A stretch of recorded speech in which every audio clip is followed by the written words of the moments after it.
Most of you are currently sitting on a PR time bomb and you don't even know it yet. Someone in your organization, a partner, an employee, a co-founder is about to do something so monumentally stupid that it costs you everything you've been building in the last decade. When the Nabal in your business creates chaos, do you have the infrastructure to fix it? Or are you going to sit and wait for the David in the market to burn your house down? Today, we are decoding the most sophisticated crisis de-escalation in the archives. This isn't just a biblical story, it's a masterclass in narrative sovereignty.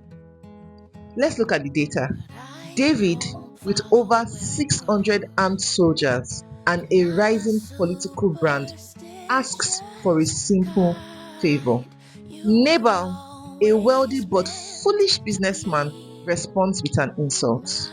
He didn't just say no, he attacked David's legitimacy.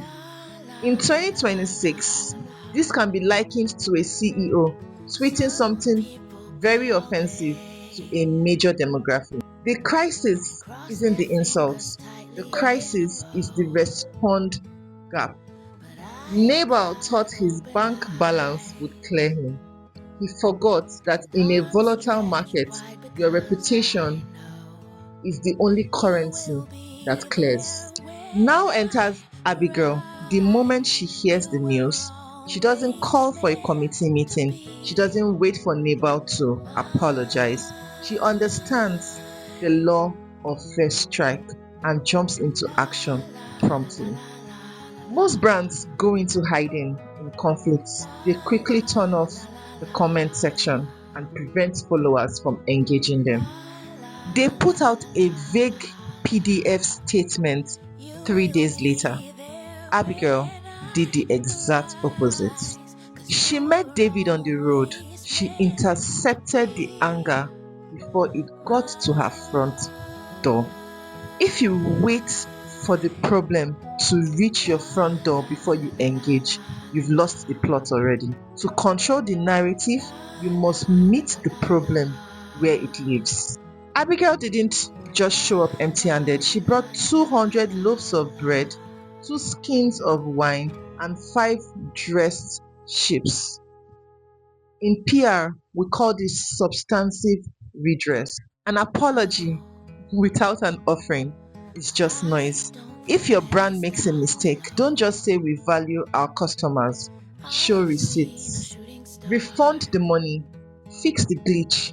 Over-deliver on the solution. Do this before the public demands it. Essentially, Abigail settled the debt before David could even present the bill. Listen, this is the part you need to watch twice. Abigail gets on her knees, but she isn't begging, she's consulting. She looks at David, the man about to commit mass murder, and she says, "My lord, when you become king, you do not want this blood on your hands. Don't let a temporary anger create a permanent stain." She reframed the crisis as an attempt to solve his future and not hers. She made David realize that killing Nabal would ruin David's PR. That is the ultimate ThatPRchic move. By making the person you offend realize that forgiving you is in their best interests. So how do you apply this to your 7 or 8 figure brand today? You need 3 things in your crisis infrastructure. Number 1, the sentinel. Who in your organization is capable of telling you the truth when you mess up? Abigail had a servant who held her accountable when she did wrong. The war chests. Do you have the resource to make substantive redress immediately, or would you have to check with accounting? And the last one, the bridge. Who is the Abigail in the room? The person who speaks the language of your enemy and can turn them into an ally. Crisis doesn't break a brand, it simply reveals the infrastructure that was or wasn't there. So Abigail didn't become a queen because she was lucky. She became a queen because she was the only one in the room with a strategic mindset. If you've been relying on luck to protect your reputation, the time is up. It's time to build your infrastructure of peace. Hi, I'm Mercy, ThatPRchic, and we are decoding the greatest book to build the greatest brand. Watch this video again, and this time, look at the transition between her offering and her solution, and that's where the magic lies. Bye.